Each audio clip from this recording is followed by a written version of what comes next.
So let's look at part A here. The highest mark scored for the test was 98. 98. 97. Yeah, it looks like 98 in there. 98. Okay. I said The lowest mark was 25. a 25. Okay. The pace over there would be. Okay. Yeah.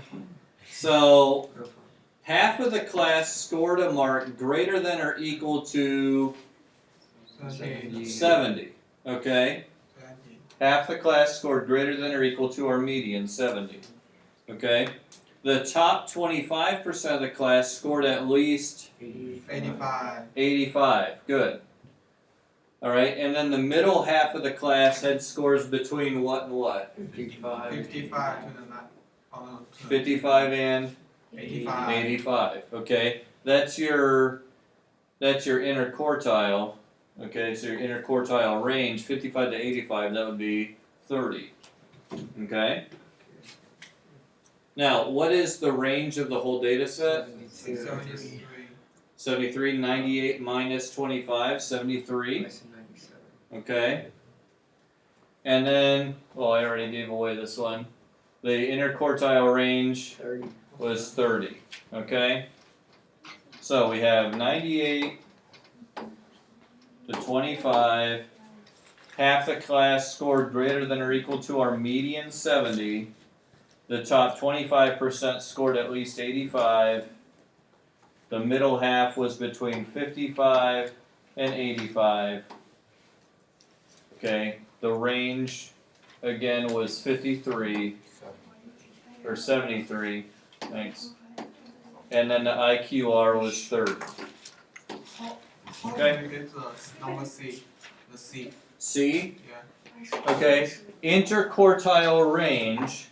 This is the range between the quartiles. That's what that means. So the first quartile you weren't asked about yet, but that's at 55.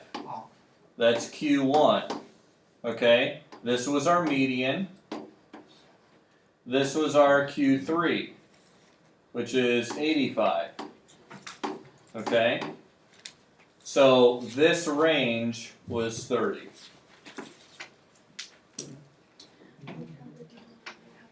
Anything else? Other questions? Yes. This one? Okay. The top 25% of the class scored at least 85% marks. Okay? The quartiles, a quarter is 25%. Alright? So here is the bottom 25%. That's our lower whisker here. The top 25% is this upper whisker. Okay? So top 25%, it's greater than 75% of the data. Okay? So that occurs at 85 right there, the third quartile. Okay? Q3 is always greater than or equal to 75% of the data. Okay, which means the top 25% is above that. Okay. All right, any other questions you guys have? This stuff is important to understand as we move forward, okay? All right, so I have a little bit more, just a little bit more I want to talk about here, and then I'm going to give you guys some others to practice with and work on, okay? First of all is different distributions, okay? And one of the things we mentioned earlier that Boxplots allow us to do is to analyze, is our data skewed, and specifically, is the mean skewed one way or the other? How would skewing happen? You Yeah, have something. yeah, it's shifted towards the side. Okay, Or you have outliers on the other. Okay, outliers is a term, or those more extreme scores that we're dealing with. Okay, those more extreme scores. Here we have a couple of examples. We have this symmetric distribution. Okay, if we were to kind of look at it, you know, yeah, there's a dip here, but overall we've got kind of a nice curve up and a nice curve down, and there aren't any that are like way off on their own. Okay, that's what we would call a symmetric distribution. Okay, now positively skewed and negatively skewed are hard to keep track of unless you understand what we're talking about being skewed. We're asking, is the mean skewed? Okay, so look at these two down here. Okay, here's our basic data in a bar graph or a histogram. Here's a box plot underneath for the data. Okay, now think about this. Most of our data is down here, right? Most of it's down here. What are these really high scores going to do to the mean? You would They're going to skew it higher than what most of the data is at, right? Just like we saw in the example with the different employee salaries. Okay? We had those two really high paid positions, and that made the mean salary be $60,000. You know, when the median was only like $33,000. That one we would have said was positively skewed, because the mean, you know, the mean in this case would probably, and I'm not figuring this out exactly, but it would probably be somewhere in this range. Okay, you know, around 4.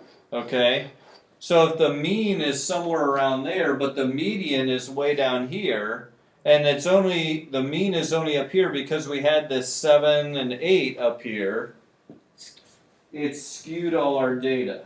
Okay, this would be like a test that a lot of people struggled with, but then we had 1 or 2 people just nail it. Okay, you know, the whole class average is higher than it seemed, than it really was, because we had this couple of people who did really, really well. You know, or you can have the reverse. You could have the whole class do really well, but then like 2 people just totally bombed the test. You know, and that brings the whole class average lower. Okay. So here we see negatively skewed. Notice most of our scores are up here in the 6, 7, 8, 9 range, but then we had these really low ones down here at 1 and 2. Okay? Those really low scores are going to pull our mean down. Okay? So our mean is going to end up being, you know, probably somewhere around here between 5 and 6. As opposed to closer towards the median. Okay? So kind of the idea that you can come up with is, if it's symmetric, your mean is going to be very close to your median. Okay? If we're positively skewed, that means your mean is significantly more than your median. We're not saying, you know, oh, our median was 3 and it was 3.2. That's not skewed. Okay, they're not always going to be exactly the same. But here we have a significant increase. And here we have a significant decrease in the mean as compared to our median. Okay, so we would say our data is skewed. Now, one way that we try to avoid we use to try to avoid having these extreme values impact our results is by identifying what are known as outliers. Okay? And here's where the IQR is going to come into play. Alright? Let's define some of these first of all. Okay? Outliers are extraordinary data. Extraordinary just means unusual, okay? They're extremes that are separated from the main body of the data. Outliers are either much larger or much smaller than most of the data.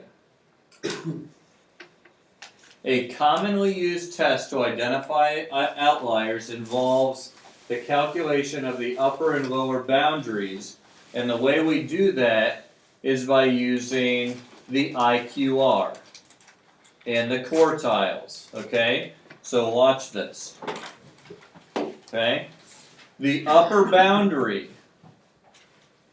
is the upper quartile plus 1.5 times the IQR. So if the IQR is 20, then your upper boundary is going to be that top quartile plus 30, 1.5 times the IQR. Okay? The lower quartile is, the lower boundary is the lower quartile minus 1.5 times the IQR. Okay? Anything outside or beyond these two boundaries we would call an outlier.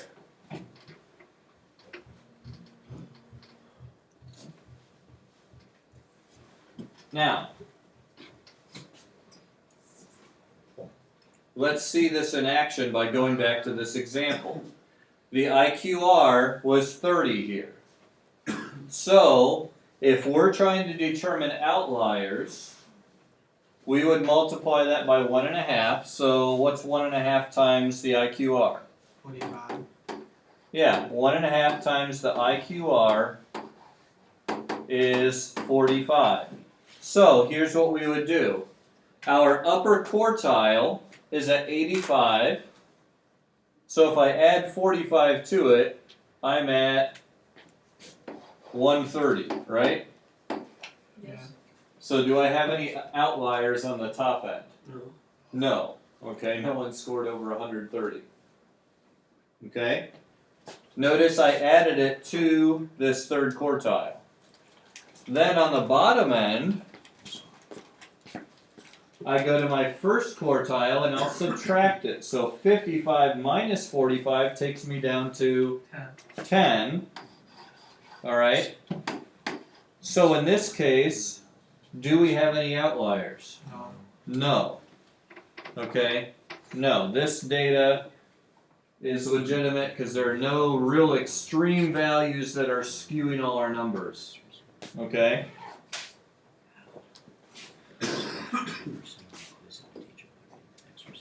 Now, if we have an outlier, okay, that affects, we may have to erase a little bit. So before you draw your whiskers, make sure that you check for outliers. Because here's what it would look like if we did have outliers. We'll use a little star or a little X to identify an outlier, okay? Here was an outlier down here. Here was an outlier down here. You don't draw the whiskers going all the way to the outliers. You only draw them to the last value that's not an outlier. Okay? So in our set of data here, we must have had a 1, 3, some other stuff, and then up here we had a 14 and a 16 in our set of numbers. Okay? So, since we had an outlier, which if you look at this, notice here's 6.5. That's our lower quartile. Our upper quartile is at 10. So that's Q3. Okay? So our interquartile range is 3.5, right? 1.5. Right? Yeah. So our IQR is 3.5. If we do 1.5 times that our IQR, 5 and 4. 5.5 2.5. Okay, so looking at this, I'm going to take my upper quartile, 10, and add 5.25 to it. So here's 14, 15 and a half. So right here is my upper boundary for determining outliers. And since 16 was beyond my boundary, I say, okay, that's an outlier. I'm only going to draw my whisker to 14. Okay? Then same thing on the bottom end. Alright, I'm at 6.5. If I subtract 5 1/4 from 6.5, I have 1 1/4. So here's 1 1/4. I just missed it. Okay? That 1 is just a little bit too far out there. So it's considered an outlier. And I only draw my whisker to the 3, not all the way down. Okay?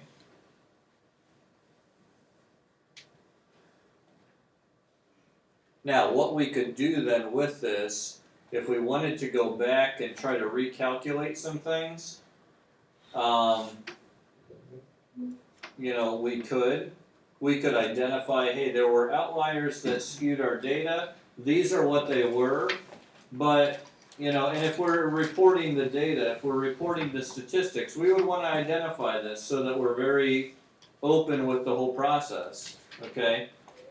We could say, recalculating by eliminating the outliers, this would have been the mean and the median and so on, okay? So you can do that in some cases. And in other cases, if you had come up with this data, these are specific ones that you might look at and say, okay, did I do something wrong? Did I measure wrong or something like that?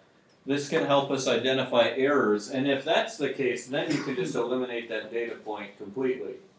And that's okay. Alright?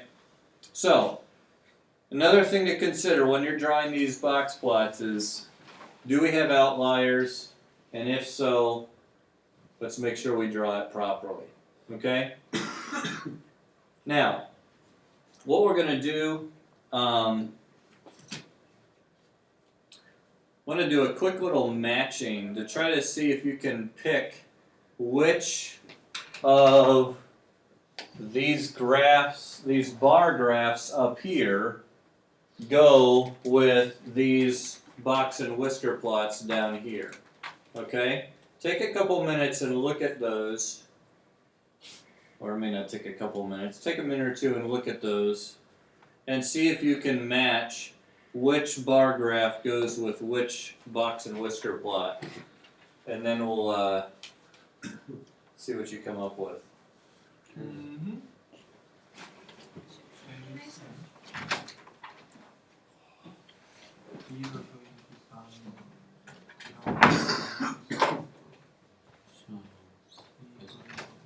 Number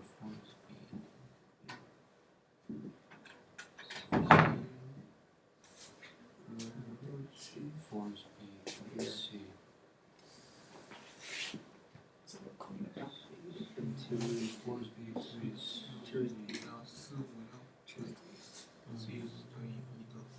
Oh yeah, 2 is B. 1 is A. Yep, got him.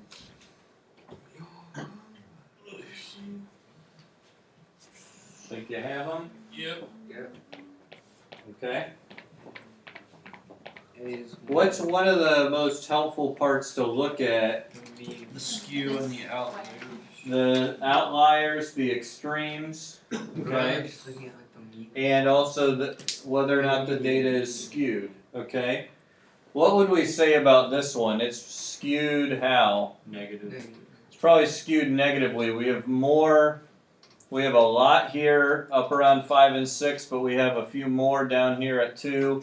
So it's going to be skewed just a little bit negatively, not terribly. Okay, but what one does that go with? I'd say 1. Okay, yeah. A goes with 1 right here. Okay, notice 5 is in the middle. Alright, our extremes are at 2 and 8, so there's 2 and there's 8. So good. Alright, How about, how would you describe B? Skewed positive. Yeah, that one's skewed positively, definitely. Very Okay. clear outlier. So, yeah, and we've got an outlier, it looks like. So, 4. okay, 4.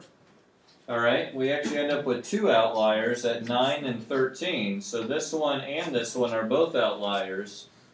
Okay, which means our that top end of the range is between 8 and 9 there. Okay, yeah, this would be B.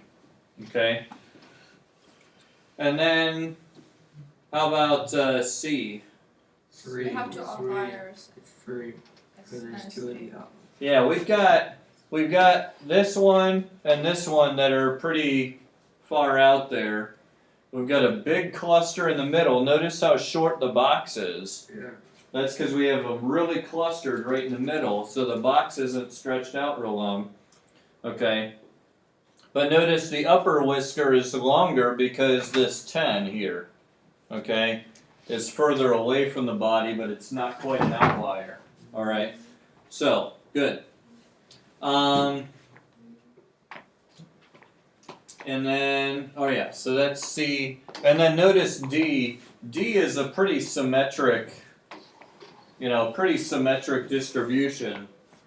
Alright, and you can see that here, the whiskers are about the same length there, and, the median is pretty close to the middle of the box, okay? So that one's not skewed at all, really.